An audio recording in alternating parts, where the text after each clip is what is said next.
Breaking now, a man is rushed to the hospital after a near drowning in Wake Forest. WRAL's breaking news tracker just arrived on the scene and will have a live report.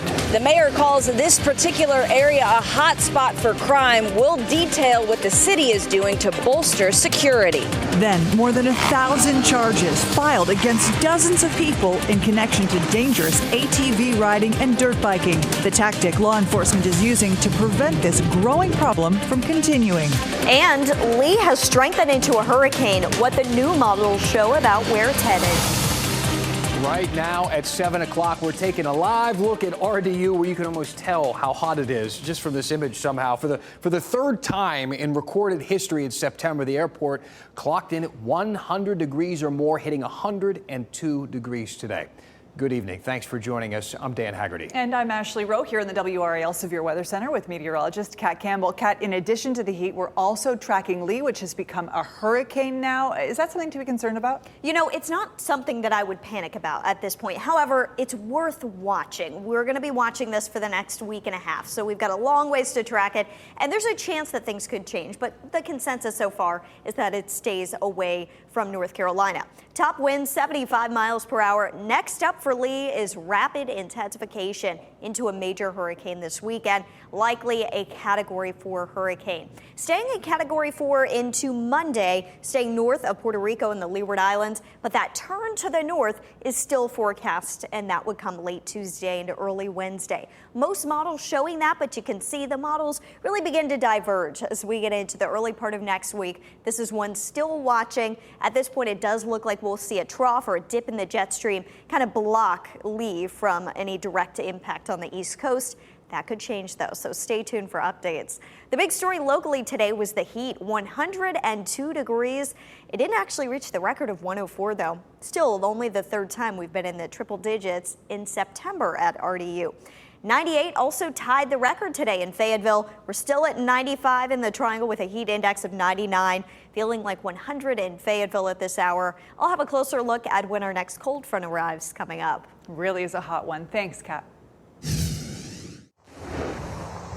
I'm Willie Danley in the WRAL Breaking News Tracker here at the Wake Forest Reservoir, where officials were investigating a drowning that sent a man to the hospital just a short time ago. Take a look at this video that I captured soon after I arrived. You can see Wake Forest Fire, police, EMS all investigating this scene. According to the Wake Forest Public Information Officer, both fire and police pulled a middle-aged man out of the reservoir. They did perform CPR on him, and he's currently being transported to the Wake Forest Medical Center for further evaluation. We're still waiting to hear what the condition is of that middle-aged man and find out how exactly he ended up in that reservoir. We're going to continue to follow this story and keep you up to date with the latest information as it comes. Back to you. Okay. All right, Willie, let us know. Thank you. Let's take a beautiful look at downtown Raleigh, where things have been a little dangerous, according to some. The city is planning on hiring private security to work with police and curb some of the crime in the downtown area. This is going to be in a specific area where they're patrolling. We'll take a look on the map. It's going to be around Wilmington Street and Blunt Street, patrolling Market Plaza and Exchange Plaza, not far from Moore Square. WRAL's Chelsea Donovan dug into the plan and heard from businesses in that area. The Green Monkey is a new addition on Wilmington Street. And we want to do everything we can to be a welcoming space and to be pro-downtown. Rusty Patton recently moved his queer safe space here from Hillsborough Street. His shop is now feet away from the Go Raleigh bus station. There's a lot of drug use. While it's been smooth sailing for the most part, he's noticed some unwelcome activity, much like Raleigh's mayor. Around the transit center and on Wilmington Street, both of which have become hot spots during the summer, but has not eased up. I mean, we have kids running through restaurants, stealing tip jars, harassing staff. Which is why the city is now bolstering their security efforts in the blocks around the bus station, adding in more than just Raleigh police and Raleigh ambassadors. This gives us the ability to cover the entire city, but beef up coverage in some hot spots where we need it. The city and the Downtown Raleigh Business Alliance currently have 2 bids out to hire on a private security firm that will saturate this area. They add a sort of quickness to that response by being able to immediately see something. The other thing is the hope is it just deters. Data we uncovered showed an enormous spike in crime in the areas where private security would patrol. There have been a total of 381 crimes reported in the past 8 months, an increase of 60% over the same span of the same time last year. There have been 44 reports of drugs by Raleigh police in August of this year, only 8 reports of drugs last year. While some crime may be up, business owners like Patton are elated the city is being proactive in its approach. All the businesses on Wilmington Street, we want to, lack of a better word here, take our street back. Because this has got, Wilmington Street and downtown Raleigh has got so much potential. There's no word from the city as to how much this security plan will cost, but they do hope to have it in place by the end of the month. Chelsea Donovan, WRAL News, Raleigh. A family in Cumberland County is pressing for more charges in the death of an 8-year-old. Right now, an 11-year-old boy is the only person charged in the death of Genesis Dockery. Genesis was shot and killed by her babysitter's son. Her family is asking the DA to charge the sitter and grandfather, since we do know it was his gun that was used. This morning, Genesis's family and friends gathered in front of the Cumberland County Courthouse to ask for justice for Genesis. Police have been busy. More than 1,000 charges have been filed as part of a multi-agency crackdown on dangerous ATVs and dirt bike riding, like you see in this video here across the triangle. WRL's Destiny Patterson tells us how they plan to prevent this issue in the future and what the riders have to say about it. It continues to be an issue here in Durham. I'm talking about people recklessly, dangerously riding and driving their dirt bikes and ATVs. In fact, officers say that the problem has grown in the last decade. Well, now local law enforcement is teaming up to crack down on this issue together. Robert Belcher says he's been in groups as large as 400 riders. We didn't run any lights. Make sure everybody wore helmets. But local law enforcement says not all riders follow suit. In fact, it's becoming a growing problem. Together, we're going to stop this foolishness. In a new initiative started this summer, several law enforcement agencies say they're working together to stop and prevent dirt bikes and ATVs from dangerous riding activity. More than 1,000 charges have been filed related to just one weekend in June. Durham PD says riders vandalized cruisers and even spat on an officer. Police have identified at least 43 people in connection to that weekend. If you're coming into Raleigh to create problems, that we are going to be there. I would say that they're not exempt from traffic laws that everybody else has to abide by. In a separate incident, 5 dirt bikes and 4 guns were confiscated. Oftentimes, officers say these rides lead to more serious crimes. They say most of the offending riders are not from the area, with some coming from as far as 800 miles away. The biggest way to really deter this kind of behavior is to be able to seize the vehicles. Belcher says riders get a bad rap, and he wants the city and county to find ways to allow people to ride. They got skateboard parks popping up all over the place.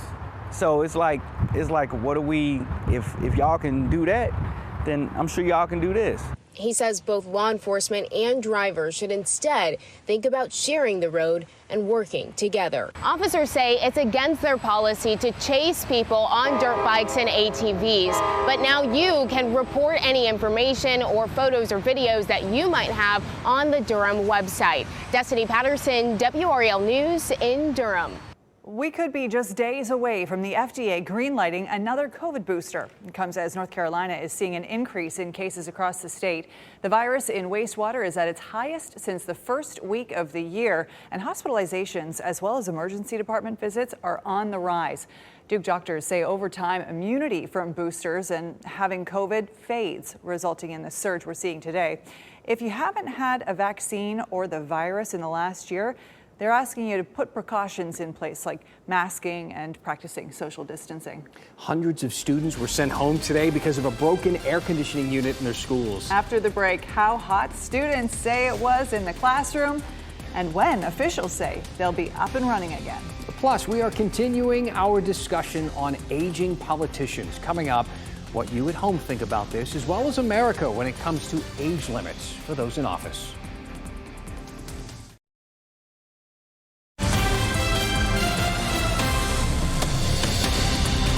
Hello, welcome back. This is In Depth. I am Dan Haggerty. Let's continue our segment on age limits in politics. And I want to start with an email I got from Carl. He said, as for age, You left the president out tonight, talking about last night's coverage. And since Carl and I don't want anyone to feel left out, maybe we'll begin there tonight. The Wall Street Journal just released a new poll about how Joe Biden's age might affect his electability and found Biden's age may be a growing problem for his reelection. According to the poll, most Americans think he's too old. Joe Biden is 80 years old. He'll be 81 in November.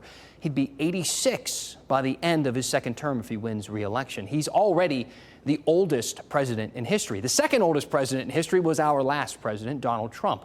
He turned 77 this summer. Now, to put this into more perspective, former President Bill Clinton is younger than both of them and was elected when I was 11 years old.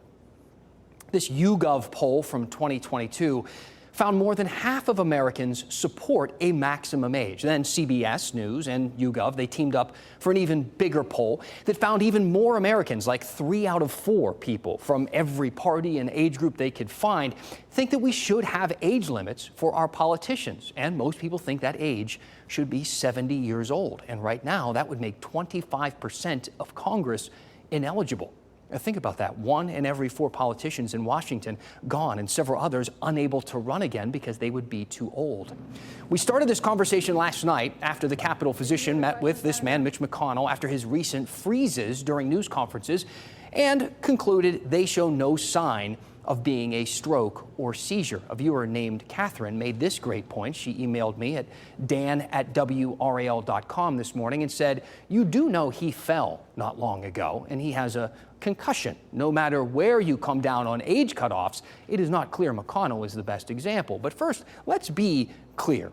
McConnell had a concussion after his fall in May, but the theory that these freezes are a direct result of that now 4 months later is not definitive. But let's think about Catherine's point for a moment. Let's say a 40-year-old lawmaker had a concussion and months later he was freezing up. It would certainly make the news, but she's right. It wouldn't jumpstart conversations about age limits. That said, to say McConnell's age is inconsequential here is a bit disingenuous. So let's take a moment and take a look at age and what we know about it, considering there are more old people living today than ever before. And it's helped scientists learn a lot more about what happens to our minds. Harvard Med School sums it up like this, quote, "Scientists used to think that brain connections developed at a rapid pace in the first few years of life. Until you reached your mental peak in your early 20s, your cognitive abilities would level off at around middle age and then start to gradually decline. We now know this is not true." MIT published The Rise and Fall of Cognitive Skills after a partnership with neuroscientists at Harvard. They gathered data on 50,000 people and found that in reality, different parts of our brains actually work better at different ages. Here's a chart that explains it pretty well. They found that your processing speed peaks in your late teens and then declines rapidly. You're best at learning new things and remembering names in your early 20s. This declines slowly. Short-term memory peaks from 25 to 35, and you're best at remembering faces in your early 30s. Social cognition and your ability to detect others' emotions peaks in your late 40s. And lastly, something that surprised researchers, your vocabulary skills don't seem to peak at all, but instead continue to improve even after the age of 65. They also revealed something that struck me as significantly profound, that while most areas of the brain do decline slowly with age, the connections between different parts of our brain actually strengthen, helping us to see the big picture more clearly, saying, quote, "Perhaps this is the foundation of wisdom. It is as if with age, your brain becomes better at seeing the entire forest and worse at seeing the leaves." All that to say, we must return to the obvious. Cognitive decline with age is guaranteed, especially after 65, and the potential for more serious complications increases exponentially as you approach 80 and older. That's why some lawmakers have suggested regular cognitive tests for aging leaders. Senator Bill Cassidy from Louisiana said, "I'm told there have been senators in the past who at the end of their Senate terms were senile. That's obviously a problem if it's true." But his ideas of these tests for lawmakers haven't gained much traction. Though, in the end, all of this is still in our hands, isn't it? A viewer named Pat said it best, Pat said, Dan, we already have term limits and age limits. If you want, it's called voting. Tell me what you think on this issue or any other. Email me at dan@wral.com. Tell me what's on your mind. And as always, we will go in depth. Very interesting. Well, let's get back to the talk of the day about this heat. It's been a sweltering day, not only outside, but also inside classrooms across our region. At least 6 different school districts reported issues with their air conditioning today. Wake County alone had 3 high schools dismissed early because of broken HVAC systems. Students estimated the temperature inside was as high as 90 degrees. It was very hard to focus, and it was like, and I have this on, so like I couldn't really, I was just ready to go. It was too hot to be in the classrooms. And then we couldn't even go outside because it's hot out here as well. So. Girls, I get that it's hot outside, but take your hoodies off. That'll help. Wake County Schools says it is working on the HVAC issues, already restored the air conditioning at least at 1 of the 3 schools. Here's a beautiful live look at Lake Gaston. We think we may have actually just witnessed a couple of minutes ago a proposal happening on the dock there. We're going to need to look into that, but at the very least, some family photos, and what a picturesque night for some family photos. Meteorologist Kat Campbell here now. Just gorgeous out there, although, of course, quite hot. Yes, I mean, as long as you're in the shade, it's getting better this evening, but boy, it has been a sizzling hot day. It's just gorgeous to see the sunlight reflecting on the water there with the sunset in the distance. Let's talk about some relief on the way, though. We've got a cold front coming from the west. It's not going to be a fall front. It's not going to knock us down into that comfortable air like we saw last weekend, but nevertheless, it's going to help. Unfortunately, it does bring a chance for some thunderstorms, though, and there is a chance that a couple of those could be severe tomorrow, mainly in the western part of our state. The severe weather risk, a level 1 threat, does extend into the triangle. At this point, though, the chance that you'll see a storm is low. We can't rule one out becoming severe, though. So let's take a look at Futurecast. The better storm chances in the western part of the state tomorrow, but by the evening, we could see those storms make it into the western part of our viewing area. They should begin to fade as they move through, but we'll be watching the radar for you. And if we look at Friday, that's when the front is closer to central North Carolina. It stalls out. It's going to act like a zone for those storms to form as the air rises along the front. We've got a better chance for some scattered storms during the afternoon and evening with this front nearby. And that's something that we'll need to watch with Football Friday coming up, of course, on Friday. I encourage you, if you work at a school that has to make a call for Football Friday, if you're able to wait until tomorrow, we'll get in model run after model run. It'll continuously update throughout the day. So check in for an update tomorrow as we really work to fine tune the forecast for Friday's rain timeline. Let's talk about the tropics now. We mentioned Hurricane Lee off the top of the newscast. There's another one with a 60% chance of developing. It's likely to stay out to sea. So all eyes are on Lee. And let's talk about what we could see from Lee. We're moving forward in time all the way to the end of next week. And I want to show you neither the new European or the new American model that actually just updated within the past hour show Lee making landfall along the East Coast or in North Carolina. However, at minimum, we're going to see rough surf from Lee. I think it's going to be even closer than Franklin. And of course, we saw issues with rough surf at the coast from Franklin. However, it's too early to rule out changes to the track. We have to closely monitoring the steering pattern, and it's this trough, this upper level dip in the jet stream that should block the system from reaching the East Coast. There is time, though, for that steering flow to change, so we aren't going to rule it out yet. We're going to keep an eye on it for you, and the time frame for those impacts late next week, all the way at the end of next week. So we've got a long time to watch Hurricane Lee. Next up for it is rapid intensification into the weekend. 97 our high tomorrow, an improvement over 102 today. We'll take what we can get. By Friday, 91 the high with a cold front moving in, a 40% chance of storms during the day, 40% chance Saturday and Sunday as well. And we keep in those storm chances. They're more isolated early next week, but more of a summertime pattern that you see in July and August with a chance of storms each day, but they're going to be scattered on the radar. All right, Kat, thanks. Let's just hope that that trough maintains its place, keeping the hurricane off our coast. Yeah. Fingers crossed. We'll let you know if it changes. Thanks, Kat. Jamie Foxx plays a high-profile triangle attorney in an upcoming movie. It tells the story of Willie E. Gary. Up next, the case that won him and his client $500 million.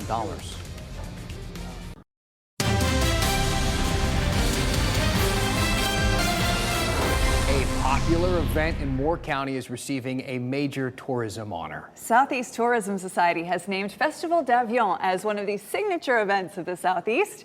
They were the only North Carolina event recognized. Festival d'Avion draws 7,500 people each year. Visitors of all ages get access to the Moore County Airport tarmac to see vintage planes up close. This year's festival gets underway October 27th. Sounds fancy. Or French, I don't know. A Fayetteville woman is $1 million richer after a beach vacation. That's nice. April Royal says she and her husband, they bought a $2 Powerball ticket for Saturday's drawing in Southport. Royal says they checked the winning numbers while sitting in Labor Day traffic on their way home. That's a nice surprise. She says they used the money to invest, pay off some bills, celebrate their July marriage with a nice honeymoon. Congrats. How exciting for them. Congratulations. Superstar Jamie Foxx will play a Shaw University and North Carolina Central alum in an upcoming movie. He will portray Willie E. Gary in the film The Burial. It's based on a case Gary won in the 1990s. He sued a Mississippi businessman on behalf of a funeral home operator over a contract dispute. He won $500 million in damages. Gary graduated from Shaw in 1971 and got his law degree from Central in 1974. The movie about him premieres next Monday at the Toronto International Film Festival. That should be good. And it's Jamie Foxx is a big name. Sure is. I'd love to be played by Jamie Foxx in something. There you go. That's it for us. That could happen. Yeah, it'll happen in our lifetime. It's a loose adaptation. Have a great night. Our next newscast is 10 o'clock on Fox 50 and 11 on WRAL. We'll see you then. Keep watching WRAL News over the air Channel 34 and Spectrum Channel 1257.